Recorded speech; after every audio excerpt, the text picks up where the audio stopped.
Hi everyone, thanks for checking out another InfoSec Hub video. Because of recent developments, I decided to record a video about this LOG4J vulnerability, and I will go through some of the steps that I took to research this topic. So where I first start off is the National Cybersecurity Center. It's a Dutch website from the government. I also checked the one from the UK. And there are already some links here. One link to a GitHub page and some things that you can do to minimize the impact. So first, do an inventarization if you have this vulnerability or this software in your network. And this software is basically a Java library for error logging in applications. So it's a very general function that many applications have, but more about that later. Make sure that systems without internet connection can also be at risk, since attackers can also attack the system from inside over the network. So even systems, so servers that are not connected to the internet, can be at risk. Other things, make sure that systems are patched. We advise you to make sure you have some detection measures to see if information is being sent to these servers, if information from the internet comes to the servers. Just make sure you have some detection so you know if a hacker potentially already compromised your system. Okay, so Log4J. Log4J is what I said before. It's an open source library written in Java to collect error messages, and these error messages can make sure that developers, for instance, have information how to optimize applications. Apache is at the basis of it. Apache is a web server, and a web server is used for websites, but it's also used for applications. And Apache is maybe 80, 85, 90% of the internet, maybe even more, maybe even in the high 90s. Most of the web servers on the internet are Apache web servers. So is this the worst cybercrime or cybersecurity risk in this year? I think it is. Let's check out something more. If you're here and you're a developer, go to GitHub. GitHub is where all the updates can be found. This is even for the National Security Center from Holland. And they have, here you see, 41 minutes ago, certain things were updated 20 minutes ago. So they're still working on it as we speak. This vulnerability was found last Saturday. And last Saturday was the, let's see, that was the 12? No, that was 11. I'm sorry, 11 December. The vulnerability was found, and some sources claim that the vulnerability was already reported on the 1st of December.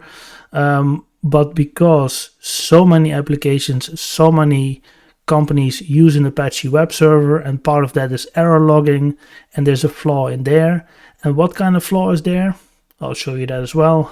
So you have an attacker that goes to a vulnerable server with Apache software on it, with its Log4J logging implementation activated. So you have a web server, of course you want some logging. You want to see when the server is busy, how it reacts, what are the response times, things like that. It's all being logged, so you can fine tune your server and your web service, whatever have you. But there's a vulnerability here in this Log4j implementation for error logging. Very basic technology that almost all applications worldwide use. So an attacker sees a vulnerable server. You can disable it. You can disable this log thing. Yes, you can do that for the time being. Then patch it. All right. So first disable it, patch it.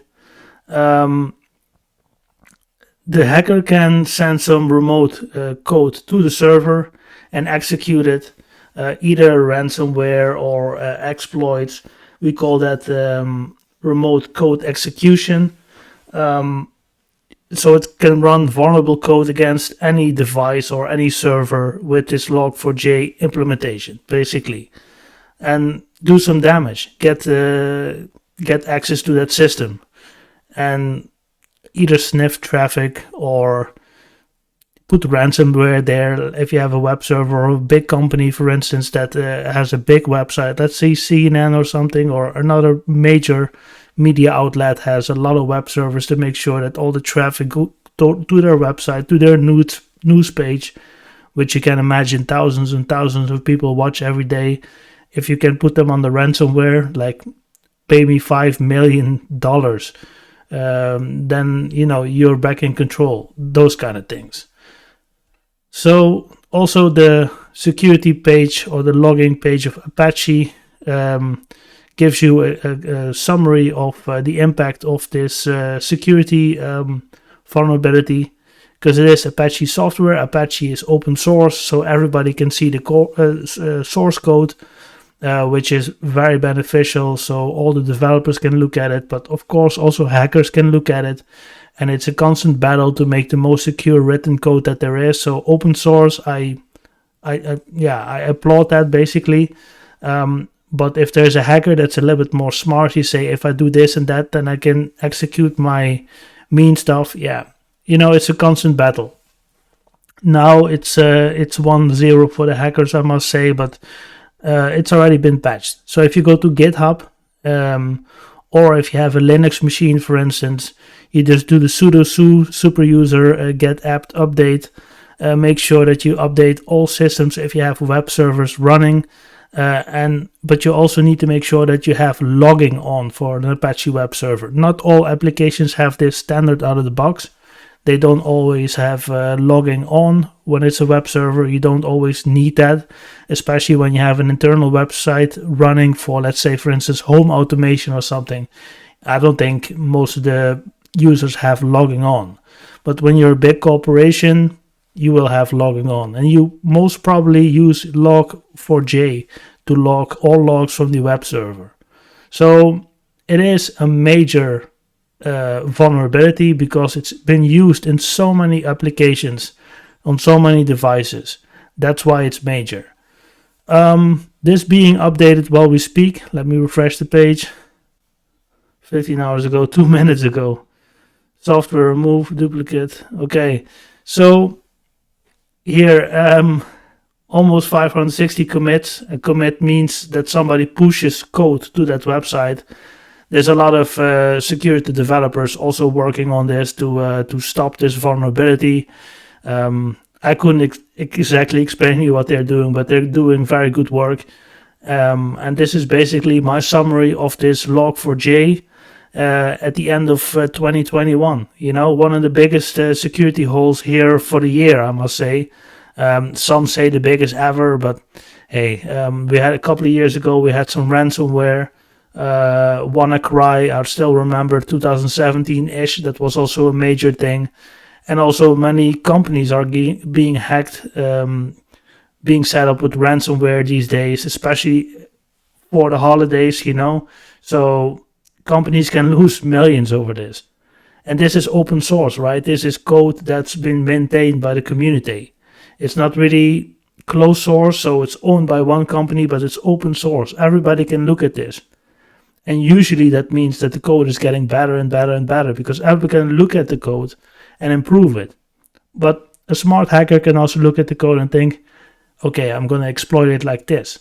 And sometimes they win, sometimes they lose. That's the game. Well, I hope this video was useful. And if so, please subscribe to my channel. I'm planning to do this more often. When something leaks out, I'll just expose it. I'll just try to tell you through.